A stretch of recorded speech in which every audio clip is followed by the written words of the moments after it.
Kasaragod Kanhangad WhatsApp ശബ്ദ സന്ദേശത്തിലൂടെ മുത്തലാഖ് ചൊല്ലിയെന്ന പരാതിയുമായി യുവതി. കല്ലുരാവി സ്വദേശിനിയാണ് ഭർത്താവിനെതിരെ പരാതി നൽകിയത്. ലോകത്താരോടെ കാനത്തൊന്നും കഴിക്കുന്നില്ല. കാനത്ത് കഴിച്ചെങ്കിൽ അതേപോലെ രീതിയിൽ നിൽക്കണോ, പറഞ്ഞ പോലെ കേട്ടിട്ട് നിൽക്കണോ? ഇങ്ങനെ മാനസിക രോഗമാക്കി 3 കൊല്ലം ഞാൻ സഹിക്കുന്നത്. നിങ്ങൾക്ക് പറഞ്ഞെങ്കിൽ മനസ്സിലാവുന്നില്ലേ? അല്ലേ? വേണ്ടെന്നില്ലെങ്കിൽ വേണ്ടെന്നില്ലേ? വേണ്ട. നിങ്ങളോട് തന്നെ പറയുന്നത്, നിങ്ങൾ ഉപ്പയോടെ പറയുന്നത് തലാക്ക് 3 തലാക്ക് ഞാൻ ചൊല്ലി, എനിക്ക് നിങ്ങളെ മോള് വേണ്ട. ഓക്കെ, നിങ്ങളെ കാനത്ത് കഴിച്ചോട് ഞാൻ പറഞ്ഞു. ഓക്കെ. വിദേശത്തുള്ള ഭർത്താവ് പിതാവിന്റെ ഫോണിൽ വിളിച്ച് 3 തവണ മൊഴി ചൊല്ലി എന്നാണ് പരാതി. എൻ്റെ ഫോണിലേക്ക് ഞാൻ 3 തലാക്കും ചൊല്ലി എന്നിട്ട് വാട്സപ്പ് വോയിസ് ഇട്ടതാണ്. ഉപ്പാൻ്റെ വോയിസ് ഇടുന്നതിന് മുന്നേ എൻ്റെയിലേക്ക് 2 മെസ്സേജ് ഇട്ടിട്ടായിരുന്നു. ഞാൻ അറിയാതെ ഗൾഫിൽ പോകാൻ കഴിഞ്ഞിന് എനിക്ക് 2 വീക്സായി കോളും മെസ്സേജൊന്നും ഇല്ലാത്ത. അങ്ങനെ ഞാൻ ദുബൈയിലേക്ക് അറിയാതെ UAE പോകാൻ കഴിഞ്ഞിന്. അവിടുന്ന് അതറിഞ്ഞിട്ട് ഞാൻ പോകുന്നത് വേറെ ആൾ ഭർത്താവിന് ഫോൺ വിളിച്ചിട്ട് ആരോ ഭർത്താവിൻ്റെ പെങ്ങളും പിന്നെ എൻ്റെ പേരൻ്റെ അടുത്തുള്ള നൗഷീബ മൈമൂന എന്ന് പറഞ്ഞവരും ഗൂഢാലോചന ചെയ്തിട്ട് ഭർത്താവിനെ ഞാൻ ഗൾഫിൽ പോകുന്നത് അറിയിച്ചിട്ട് ആ സമയം തൊട്ട് ഫെബ്രുവരി 21-ാം തീയതി ഭർത്താവ് എൻ്റെയിലേക്ക് അതുവരെ എന്നെ ബ്ലോക്ക് ആക്കിയിട്ടുണ്ടായത്. അതിലേക്ക് മെസ്സേജ് ഇട്ടിട്ടായിരുന്നു, നിൻ്റെ കഥയെല്ലാം അറിയുന്നുണ്ട്, ഇനി നീ ഇങ്ങോട്ടേക്ക് വരാൻ നിൽക്കണ്ട, ഇങ്ങോട്ടേക്ക് നിന്നെ ഇനി എനിക്ക് വേണ്ട, നിൻ്റെ ഉപ്പാനോട് ഞാൻ പറഞ്ഞോളാം എന്നിട്ട് അങ്ങനെയാണ് ഉപ്പാൻ്റെ ഫോണിലേക്ക് വാട്സപ്പ് മെസ്സേജായിട്ട് അയക്കുന്നത്. സ്ത്രീധനത്തിൻ്റെ പേരിൽ ഭർത്താവിൻ്റെ പെങ്ങന്മാരും ഉമ്മാവും എന്നെ 2.5 വർഷത്തോളം എന്നെ ഇതാക്കിന്. ഭക്ഷണം തരാതെ റൂമിൽ അടച്ചിട്ടിന്. എനിക്ക് കഴിയാതായെങ്കിൽ ഹോസ്പിറ്റലിൽ കൊണ്ടുപോകാതെ റൂമിൽ അടച്ചിട്ടിരുന്നു.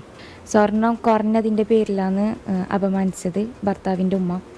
ഭക്ഷണം തരാതെ ജ്യൂസ് മെഷീന് പാത്രങ്ങൾ എടുത്തേക്കൽ റൂമിൻ്റെ ഉള്ളിൽ പട്ടിണി കിടത്തിയിട്ട്. ആ സമയത്ത് എൻ്റെ ഭർത്താവ് എനിക്ക് സപ്പോർട്ടായിട്ട് ഉണ്ടായിരുന്നു. അതുകൊണ്ട് ഞാൻ സഹിച്ചിട്ട് ഭർത്താവിൻ്റെ വീട്ടിൽ തന്നെ നിന്ന്. ഇപ്പോൾ 1 മാസത്തേക്കാണ് ഇങ്ങനെ ആയത്. അത് ഈ ഭർത്താവ് മൊഴി തൊലാക്ക് ചൊല്ലിയ പിന്നെയാണ് അതിൻ്റെ ബാക്കിൽ കളിച്ചവരെ പേരെല്ലാം അറിയുന്നത്. യാത്ര UAE ഞാൻ പോകാനും വേണ്ടിയിട്ട് കീഞ്ഞത്.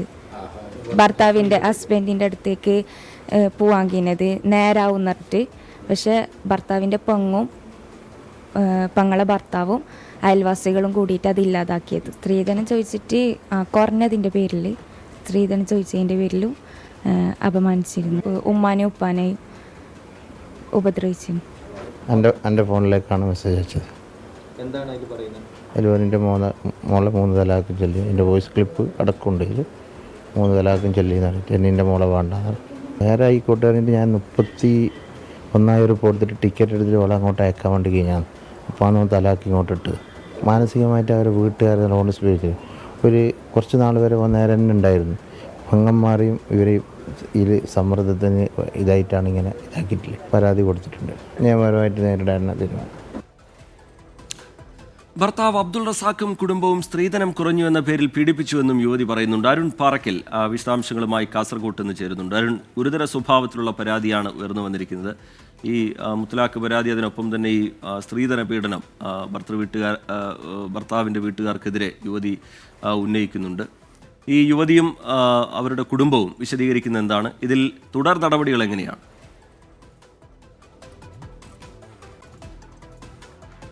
റിജിത്ത്, കാസർഗോഡ് നെല്ലിക്കട്ട സ്വദേശിയായ അബ്ദുൾ റസാഖിനെതിരെയും കുടുംബത്തിനെതിരെയുമാണ് ഈ യുവതി പരാതി നൽകിയിരിക്കുന്നത്. കാഞ്ഞങ്ങാട് കല്ലൂരാവി സ്വദേശിയാണ് 21-കാരിയായ യുവതി. 18 വയസ്സിലാണ് ഈ കുട്ടിയുടെ കല്യാണം കഴിയുന്നത്. 2022 ഓഗസ്റ്റ് 8-നായിരുന്നു ഇരുവരുടെയും വിവാഹം. അതിനുശേഷം തുടർച്ചയായി കുട്ടിക്ക് പീഡനമേൽക്കേണ്ടി വന്നു എന്നാണ് ഇപ്പോൾ പെൺകുട്ടി പറയുന്നത്. 50 പവൻ സ്വർണം ഇവർ ചോദിച്ചിരുന്നു, അതായത് ഈ അബ്ദുൾ റസാഖിൻ്റെ കുടുംബം ചോദിച്ചിരുന്നു. പക്ഷേ സാമ്പത്തിക ഭദ്രതയില്ലാത്ത ഈ പെൺകുട്ടിയുടെ കുടുംബം 20 പവനാണ് സ്ത്രീധനമായി നൽകിയത്. അതിനെ തുടർന്നാണ് ഈ പീഡന പരമ്പരയൊക്കെ അരങ്ങേറുന്നതെന്ന് പറയുന്നുണ്ട്. 2.5 വർഷത്തോളം പല ദിവസങ്ങളിലായി ഭർത്താവിൻ്റെ വീട്ടിൽ പട്ടിണി കിടക്കേണ്ടി വന്നിട്ടുണ്ട്. ഭർത്താവിൻ്റെ സഹോദരിമാരും അതുപോലെ തന്നെ ഭർത്താവിൻ്റെ ഉമ്മയുമൊക്കെ നിരന്തരമായി മർദ്ദിച്ചിരുന്നു. ഈ സ്വർണം കുറഞ്ഞു പോയെന്ന് ഈ കുട്ടിയോട് നിരന്തരമായി പറഞ്ഞിരുന്നു. മാനസികമായി പീഡിപ്പിച്ചിരുന്നു എന്നൊക്കെ പറയുന്നുണ്ട്. അതിനുശേഷം ഭർത്താവ് വിദേശത്ത് പോയി, UAE പോയി. അവിടെ പോയതിനു ശേഷം മാസങ്ങളോളം വിവരമൊന്നും ഉണ്ടായില്ല. അങ്ങനെ ഈ കുട്ടിയെ അന്വേഷിച്ച് അങ്ങോട്ട് പോകാനുള്ള ഒരു തയ്യാറെടുപ്പ് നടത്തിയിരുന്നു. പക്ഷേ അതും ഭർത്താവിൻ്റെ കുടുംബത്തിൽപ്പെട്ട ചില അംഗങ്ങളൊക്കെ ആ കാര്യങ്ങളൊക്കെ തന്നെ ഭർത്താവിനെ അറിയിച്ചു. ഇതേ തുടർന്നാണ് ഈ മുത്തലാഖ് ചൊല്ലുന്നതുമായി ബന്ധപ്പെട്ട നടപടിക്രമങ്ങളിലേക്ക് ഭർത്താവ് കടന്നതെന്ന് യുവതി പറയുന്നുണ്ട്. ആ യുവതിയും യുവതിയുടെ കുടുംബവും ഇക്കാര്യം തന്നെ നമ്മളോട് സൂചിപ്പിച്ചു. യുവതിയുടെ പിതാവിൻ്റെ ഫോണിലേക്കാണ് ഇതുമായി ബന്ധപ്പെട്ട കഴിഞ്ഞ മാസം 21-ാം തീയതി ഒരു മെസ്സേജ് വരുന്നത്. വാട്സപ്പ് മെസ്സേജാണ്. ഇതിൽ പറയുന്നത് മുത്തലാഖ് ചൊല്ലിയിരിക്കുന്നു.